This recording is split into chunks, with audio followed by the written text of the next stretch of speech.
आइए दोस्तों चलते हैं लवन माता रानी कुमारी के धाम। तो चलिए चलते हैं, हम लोग चलते हैं अपनी रानी को लेकर चलते हैं वहाँ जिनके घर से जाना था। फिर हम लोग बैठा के सब पैसेंजर को चल देते हैं। फिर वहाँ से चलने के बाद आते हैं ये की ओर रास्ते पे। तो आपको कुछ रास्ते का नज़ारा इस तरह है, कुछ जंगलों का नज़ारा दिखाते हैं। फाइनली हम दोस्तों फिर हम लोग पहुँच जाते हैं 1 घंटे के बाद माता रानी के गेट के पास। तो आइए दिखाते हैं माता रानी का दिव्य दरबार। यह से अंदर जाना पड़ता है। वहाँ पहुँचने के बाद सभी पैसेंजर को उतारते हैं। उतारने के बाद हम लोग भी चल देते हैं माता रानी के दर्शन करने के लिए। तो दोस्तों चलते हैं, हम हमारे मामा जी के लड़का चल रहे थे आगे की ओर। आगे जाते हैं, नारियल की दुकान पड़ती है। आंटी जी से हम लोगों ने लिया नारियल लेने के बाद आंटी से बाल्टी मांगा, बाल्टी लेकर चल देते हैं। दोस्तों आइए चलते हैं, यहाँ से अंदर पानी लेते हैं।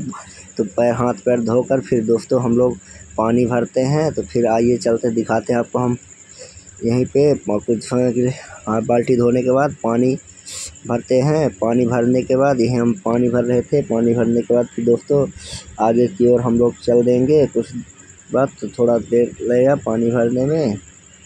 अब चल देते हैं आगे की ओर माता रानी के दरबार में। तो दोस्तों आइए चलते हैं आगे की ओर, आपको हम आगे का नज़ारा दिखाते हैं दोस्तों।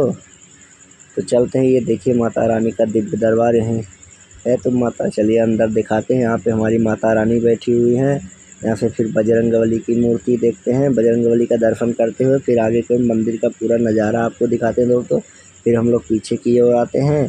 फिर अपनी रानी को ही प्रसाद चढ़ाते हैं। रानी को प्रसाद चढ़ाने के बाद फिर हम थोड़ा लेते हैं तरबूज। खाने के बाद देखते हैं माता रानी का जब आ रहा था। तो दोस्तों काली माता यहाँ खप्पड़ खेल रही थी। काली माता को देखकर दर्शन प्राप्त किया हम लोगों ने। फिर फाइनली दोस्तों हम लोग पैसेंजर को लेकर उनको घर पे उतारते। फिर ये मिलता है हमको अपनी रानी का किराया। फिर दोस्तों हम लोग चल देते हैं घर की। तो यहीं से करते हैं मिनी ब्लॉग को समाप्त दोस्तों।